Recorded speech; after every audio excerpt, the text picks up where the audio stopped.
बिस्मिल्लाहिर्रहमानिर्रहीम। अस्सलाम वालेकुम। मेरा नाम सबीन शहबाज है। सुप्रीम कोर्ट ऑफ पाकिस्तान के जस्टिस शाहिद बिलाल की जानिब से ख़वातीन के हक़ में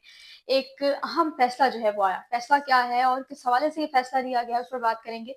दूसरे हिस्से में बात करेंगे सुप्रीम कोर्ट ऑफ पाकिस्तान में एक नई खातून जज की एंट्री होने वाली है। कौन सी खातून जज हैं और जिस अदालत से वो आ रही हैं, वहाँ पर उनके आने के भी, उनके अगर इस्लामाबाद आती हैं तो क्या इम्पैक्ट पड़ेगा, उस पर भी जो है वो आज के इस व्लॉग में बात करेंगे। व्लॉग के बकायदा आगाज़ से पहले गुजारिश है कि चैनल अगर अभी तक आपने सब्सक्राइब नहीं किया तो उसको सब्सक्राइब कर लीजिए और कमेंट सेक्शन में अपनी राय से ज़रूर आगाह कीजिए।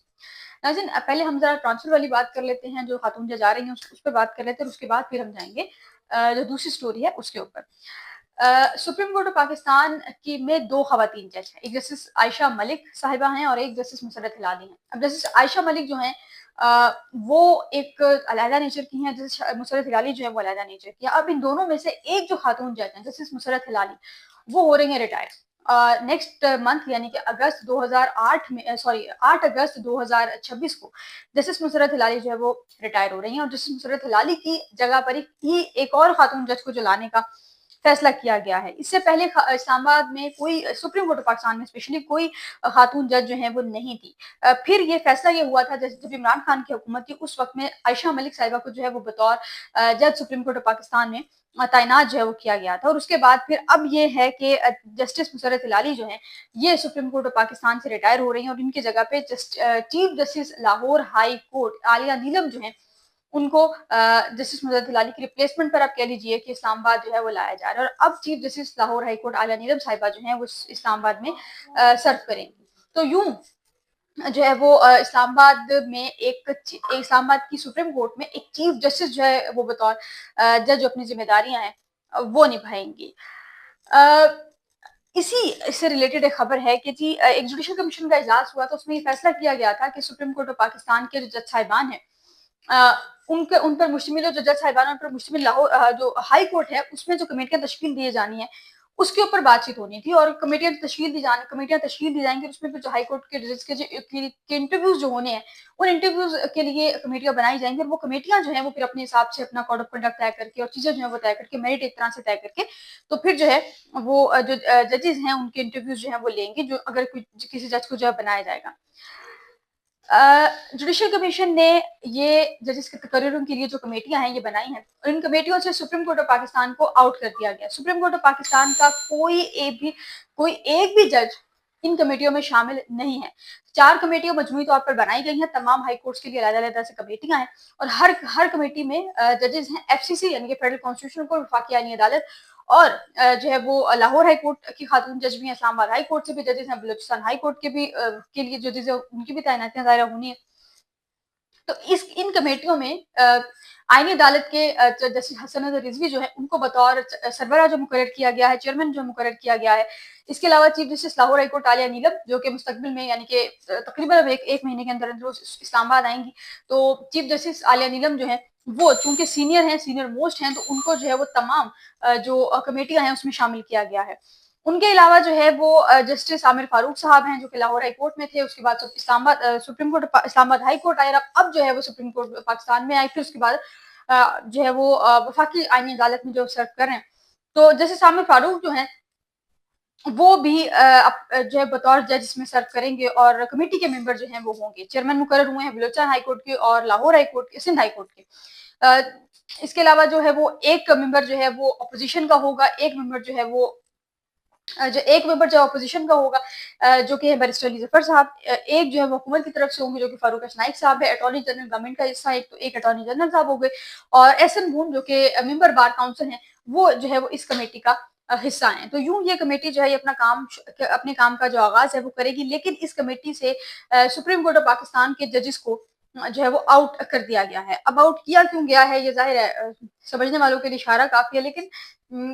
सुप्रीम कोर्ट ऑफ पाकिस्तान के जो जजेस हैं उनको इस कमेटी में किसी को भी बशमूल चीफ जस्टिस को भी जो कि जुडिशल कमीशन का सरबराह है उसको भी इस कमेटी में शामिल नहीं किया गया। अच्छा, अब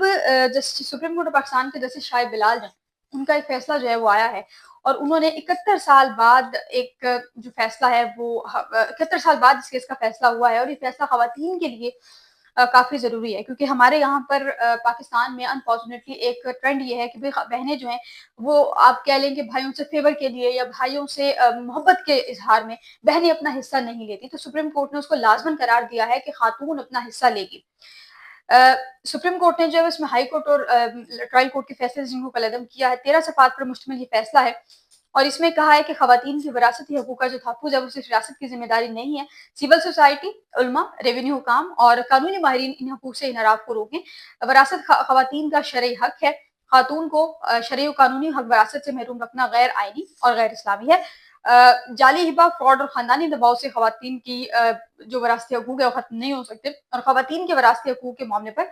عدلیہ کو چوکس رہنا چاہیے، ایکٹیو رہنا چاہیے۔ 1955 میں والد کے انتقال کے بعد 2 بھائیوں نے وراثتی جائیداد اپنے نام منتقل کروائی تھی، اور زبانی ہبہ، زبانی آپ کہہ لیں کہ ایک طرح سے زبانی زبان جو دی جاتی ہے کہ اب یہ جو جائیداد ہے اس سے ان بہنوں کا کوئی تعلق نہیں ہے، تو زبانی ہبہ کو بنیاد بنا کر والدہ اور بہنوں کو جائیداد سے محروم کیا تھا، اور ٹرائل کورٹ نے بار جو ہے ثبوت کا درست جائزہ لینے کے بجائے خود ہبہ کو ہی جو ہے وہ ثبوت تسلیم کر لیا تھا۔ ٹرائل کورٹ، اپیلیٹ کورٹ اور ہائی کورٹ کے فیصلے کے حقائق اور قانون کے منافی، اور ہائی کورٹ کے مطابق زبانی ہبہ کو کئی دہائیوں تک چیلنج نہیں کیا گیا، تاخیر کے باوجود ہبہ ثابت کرنا فائدہ اٹھانے والوں کی ذمہ داری تھی، اور ریکارڈ کے مطابق کئی برس تک والدہ اور بہنوں کی زمین کی آمدن میں حصہ جو ملتا رہا تھا، اور واضح ہوتا ہے کہ والدہ اور بہنوں کی ہبہ سے لائن رکھا گیا تھا، یعنی کہ اب چونکہ جو پاکستان میں چونکہ لٹریسی ریٹ اتنا زیادہ ہے کہ ہمارے یہاں پہ میجورٹی خواتین کو یہ پتہ ہی نہیں ہے کہ ان کے جو حقوق ہیں وہ کیا ہیں، ان کے جو رائٹ ہیں وہ کیا ہیں، تو یہاں پر یہ فیصلہ، اس سے پہلے بھی ایک فیصلہ آیا ہے، دو تین دن قبل ایک اور فیصلہ آیا ہے، اس میں یہ ہے کہ جی جو جائیداد ہے، سوری جو جہیز کا جو سامان ہے وہ خاتون کی ملکیت ہے، اور وہ کوئی بھی خاتون سے نہیں چھین سکتا، کوئی بھی، اگر وہ شوہر زبردستی لے گا تو خاتون اس پہ جو ہے وہ قانونی کارروائی کر سکتی ہے، تو یہ بھی ایک خاتون کے حق میں یہ ایک طرح سے فیصلہ جو ہے وہ آیا، اور دوسرا فیصلہ یہ جو ہے یہ خاتون کے حق میں آیا ہے۔ اچھا، اب ایک طرف تو ہم سپریم کورٹ کو دیکھ رہے ہیں، ایک طرف ہم جو ہے وہ اس فیصلے کو اگر دیکھ رہے ہیں، دوسری طرف اگر ہم دیکھیں تو تھوڑا سا ہم بات کریں تو عماد وسیم اور ایک ٹک ٹاکر ہیں، غالباً علی نام ہے ان کا، یہ 2 کیسز گزشتہ 2-3 دنوں سے بہت وائرل ہیں سوشل میڈیا پر، اور 2-3 دنوں سے ہم دیکھ رہے ہیں کہ ان کیسز کی وجہ سے ایک نئی ایک ہائپ جو ہے وہ کریٹ ہوئی ہے۔ عماد وسیم کی کچھ آڈیوز ہیں جس میں انہوں نے اپنی اہلیہ کو